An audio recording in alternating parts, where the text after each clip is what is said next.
นามโบอับสตูดิโอภาคภูมิใจเสนอหนังเรื่องใหญ่แห่งปี 2017 กับหนังที่มีชื่อเรื่องว่าศึกสิ่งในมะขามให้เสียงภาษาลาวโดยบ่าวที่นามโบอับ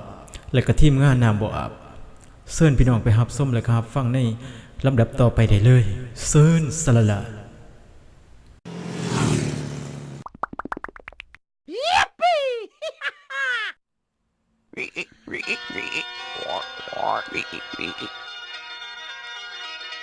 เอาปนนัดว่าให้ยางมามันให้คนหามมาเล่นขี้รักตัวนี่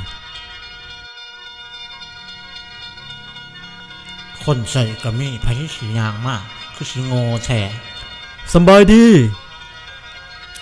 How are you ยังกินยางเหลือบคือเก่าอยู่บ่ โอ้มันยังเจอเรื่องเก่าอยู่ตัวนี้ กล้าเว้แท้ๆเอาดีๆจะสู้เด้ออย่าให้กูล้มเด้ขายหน้าเด้สำบายดี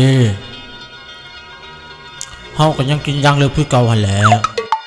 กระโตนตัวเป็นคนชวนเฮากินกระตอนนั้นโตนจับใส่ยัดใส่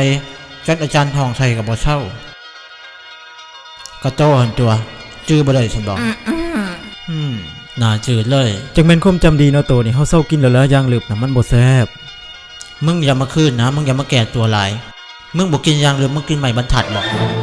ซอเทียนปากกาซอขาวชุดใส่นี่ล่าสุดนี่เห็นหมอนหรือประดานเห็นแบบโตกินผู้เดียวยัดใส่เฮาเลี้ยวมาจากไกลว่าแมงทีพงเฮาบ่อยากบอกซื่อๆเฮาย่านตัวหน้าอายนะช่วงนั้น เฮาก็แบ่งให้โตกินนั่นเด้โตบ่จื้อซั่นวะ ก็จื้อแต่ว่าตอนนั้นตัวแบ่งให้กูกินน้อยเดียวหนึ่งกูหันเลี่ยน้อยเดียวหนึ่งแล้วตอนแรกมากูคือทอดหมอนหรือกระดานนอนจนน้ำตาไหลไปแล้วกูคงบ่อยากบอกซื่อๆยันมึงหนักใจ แม่นความจริงเป็นสิ่งที่บ่ตายแต่ว่ามันผ่านมาหลายปีโตสิกลับมาเว้าอยู่เฮ็ดหยัง โอ้ยอยากเบาเนาะ โตให้คนหามมามื้อนี้โตอยากให้เฮามาเว้าเรื่องกินยางเหลือบนี่วะ แม่นที่บอก คันสันได้เมื่อก่อนเด้อนี่เฮามีเวียกมีงานสิมาเฮ็ดเด้อนี่สิเมื่อภาคหนังเด้อนี่ สงสัยทีมภาคสิเป็นบ่าวสยามบ่อาบอย่างไง เดี๋ยว เนาะ จับเป็นเกย์บ่ โตก็อย่าคิดนั่นแหม่ คือฮู้ว่ากูคิดหยัง เขามีเรื่องมาร่วมนำคือวันนี้อาทิตย์หน้าทางแขวงสารวัตรเขามีงานแข่งขันซิ่งให้มาขามกันเฮาก็อยากได้หาแหล้วเฮาก็หิวแห้งตั้งแต่ยังหน่อยเฮาบ่เคยแกงอะไรจักเทื่อก็เห็นโซแล้วชนะเฮาตลอดเฮาก็เลยอยากมาขอคำแนะนำให้โซหันช่วยเฮาอ่ะนะ ใหญ่แล้วก็ยังลิ้นในมะขามอยู่วะเป็นแฟนพันธุ์แท้ของในมะขามเลยที่คันสันเฮาแนะนำให้โตเนี่ยเอาต้นมาปลูกอยู่เฮือนเด้ตื่นเช้ามากก็สิได้เห็นตกแรงมากก็สิได้เห็นเวลาอยากได้ในมันก็ไปสั่นในมันก็สิหลุดลงมาส่วนโตอยากเอาไปเฮ็ดหยังก็เอาไปเฮ็ดตามอำเภอใจแต่ว่าเฮาแนะนำอย่าสุปีนเด้ย่านตกลงมาแล้วมันสิเจ็บขาคือเฮานี่เท่านี้แหละที่เฮาสิบอกโตได้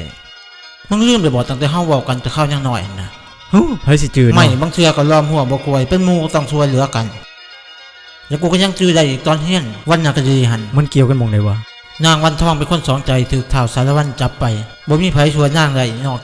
จากท้าวไก่ทองก็คือกันนี่ล่ะมึงก็ต้องช่วยกูเพราะมึงเป็นคนเชี่ยวชาญเรื่อง กูว่ามันบ้าบ่เทียนในหมอนี่ เวลากูมาขอความช่วยเหลือมึงก็อย่าขี้ดื้อหลาย ช่วยกูแน่ ต้องขอขอบใจที่ตัวบ่ทันลืมหมู่เก่าหมู่แก่ บ่เป็นหยังหรอกสำนันน่ะ ดนมาแหวสิขัวให้มะขามสู่กินดอก สิไปใช้จอบัดนี้ ผ้ารอบุญกฐินวัดไต มีซั่นบ่ ไปเบิ่งในมะขามใหญ่อยู่เดินบิน โอ้ยกูจะฟังจนเมื่อยแว่นมึงสิซอยกูโอ้